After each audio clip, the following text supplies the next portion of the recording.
നമ്മുടെ പ്രവാസികൾക്ക് വളരെ ലളിതമായി പെട്ടെന്നുണ്ടാക്കാൻ പറ്റുന്ന ഒരു ചിക്കൻ കറിയുടെ വിഭവമായിട്ടാണ് ഞാൻ വന്നേക്കുന്നത്. നിങ്ങൾക്ക് ഇഷ്ടപ്പെടുമെന്ന് എനിക്കറിയില്ല.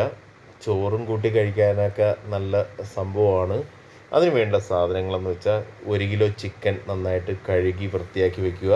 അതിലേക്ക് തൈര്, ജിഞ്ചർ ഗാർലിക് പേസ്റ്റ്, കറിവേപ്പില എല്ലാം കൂടി ഇട്ടിട്ട് കുറച്ച് ഉപ്പ് കൂടെ ഇട്ടിട്ട് മിക്സ് ചെയ്ത് അങ്ങോട്ട് വയ്ക്കുക. കുറച്ച് നേരം വയ്ക്കുമ്പോഴത്തേക്ക് നമുക്കൊരു കാര്യം ചെയ്യാം. കുറച്ച് ഉള്ളി, തക്കാളി, പച്ചമുളകൊക്കെ എടുത്തിട്ട് നല്ലോണം കഴുകി വൃത്തിയാക്കി അരിഞ്ഞ് വയ്ക്കാം. വച്ചതിന് ശേഷം കുറച്ച് കടുക്, ഉലുവ എന്തിനെന്നറിയാമോ? ഉലുവയെന്ന് വെച്ചാൽ കൊളസ്ട്രോളൊക്കെ ഉള്ള ആൾക്കാരുണ്ടാവും. അതൊന്ന് ഹൈലൈറ്റ് ചെയ്യാതിരിക്കാൻ വേണ്ടിയിട്ട്, കൊളസ്ട്രോളൊക്കെ ഒന്ന് കുറയാൻ വേണ്ടി അതൊക്കെ ഒന്ന് പൊട്ടിച്ചെടുക്കുന്ന സമയത്ത് ഇത്തിരി കറിവേപ്പില അങ്ങോട്ട് ഇട്ട് കൊടുക്കുക. അതിലേക്ക് പച്ചമുളക് അങ്ങോട്ട് ഇട്ടുക. ചെറുതായിട്ടൊന്ന് ഇളക്കി വൃത്തിയാക്കി നന്നായിട്ട് ഇളക്കി വരുമ്പോഴത്തേക്ക് അതിനകത്ത് നമുക്ക് നമ്മുടെ സവോള ഇടാം. സവോള ഇട്ട് അത് കുറച്ച് ഉപ്പൂടെ ഇടണം കേട്ടോ, മറക്കല്ലേ. ഉപ്പൂടെ ഇട്ട് ഒന്ന് വഴറ്റിയെടുക്കുന്ന സമയം കൊണ്ട് നമുക്ക് കുറച്ച് കാര്യങ്ങൾ ചെയ്യാനുണ്ട്. കുറച്ച് മഞ്ഞൾപ്പൊടി, കുറച്ച് മുളക് പൊടി, കുറച്ച് മല്ലിപ്പൊടി, പിന്നെ ചിക്കൻ മസാല നിങ്ങൾക്ക് ഇഷ്ടമുള്ളത് എടുക്കാം കേട്ടോ.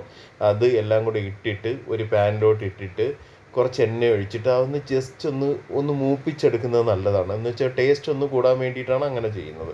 അതൊന്ന് മൂപ്പിച്ചെടുക്കുന്ന സമയത്തേക്ക് നമ്മുടെ ഉള്ളി ഒന്ന് വാടി കഴിഞ്ഞിട്ടുണ്ടാവും.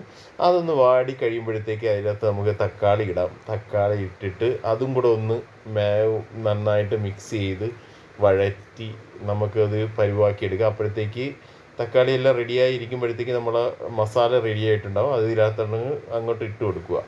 ഇട്ട് കൊടുത്തതിന് ശേഷം അതൊന്ന് ഇളക്കി നല്ല മെച്ചപ്പെടുത്തിയെടുത്ത് ഒരു കുഴമ്പ് പരുവായി വരും. അപ്പോഴത്തേക്ക് നമ്മൾ മാഗ്നേറ്റ് ചെയ്ത് വെച്ചേക്കുന്ന ചിക്കൻ അതിനകത്തോട്ട് അങ്ങ് ഇട്ട് കൊടുക്കുക. ഇട്ട് കൊടുത്തതിന് ശേഷം നമ്മൾ ജസ്റ്റ് ഒന്ന് ഇളക്കിയിട്ട് ഒന്ന് അടച്ചു വെച്ചാൽ മതി കേട്ടോ. ഇളച്ചൊന്ന് ഇളക്കുക. ഒന്ന് ചൂടാകുമ്പോഴത്തേക്ക് ഒന്ന് അടക്കി വയ്ക്കുക.